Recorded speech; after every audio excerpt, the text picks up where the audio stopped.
The modern world has brought us a great deal of progress, innovation, and all sorts of technological improvement that have made our lives so much easier. At the same time, our new, fast-paced lifestyle has also brought us new issues, such as the so-called diseases of modern life. So today I would like to say a few words about a health issue that's affecting an increasing number of people in the developed world, and that is insomnia. As a matter of fact, to say our lives have become fast-paced is an understatement, and I think many of you know the feeling. You wake up before the sun's up, get ready for work in a short time frame, and rush towards the station to get on a super crowded peak hour train that will take you to the office. You don't have time for a proper breakfast, and you feel stressed throughout your commute due to the lack of comfort, or just because the trains are delayed again, and you're concerned you'll arrive late to work. You spend your day in your stressful job, perhaps struggling to meet your deadlines due to an overloaded workflow. Sometimes you're struggling so much you end up taking more cups of coffee than you should. You may even eat your lunch at your desk rather than having a proper break. You stay late at work because you couldn't manage to complete all your scheduled tasks. It's already pitch black when you finally leave the office. And there you go again, waiting for another train packed with people. When you finally get home, you may have a shower and eat your dinner. It's now almost time to go to bed, so there's not much else you can do other than try to rest and get ready to repeat all of that the next day. But unfortunately, for some people, bedtime has become a particularly daunting activity. Many of us are no longer able to switch off at night, as our brain remains active regardless of how exhausted our body feels. It's estimated that a third of British people will have episodes of insomnia at some point. That's more than 20 million people. In fact, sleep problems have become so common that the NHS has even made an online sleep self-assessment tool available on their website. This online test is called Sleepio and has been created by Big Health, a private company that specializes in mental health.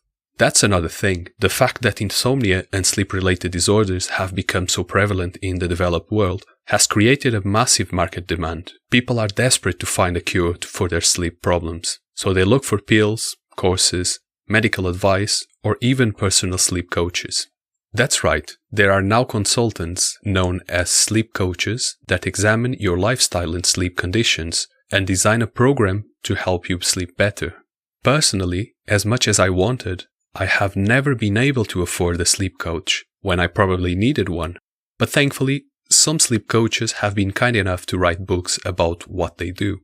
That's how I came across this little book titled Sleep by Nick Littlehales. He's been a sleep coach for more than 2 decades and has helped several professional athletes and football players with their sleeping habits in order to maximize their performance. In his book, he teaches what he calls the R90 approach, which is founded on the concept of circadian rhythms. A circadian rhythm is a natural human process that regulates our sleep-wake cycles. While we sleep, our brain goes through different stages, from light sleep to R.E.M. sleep. It is believed that a full sleep cycle, on average, has a 90-minute duration.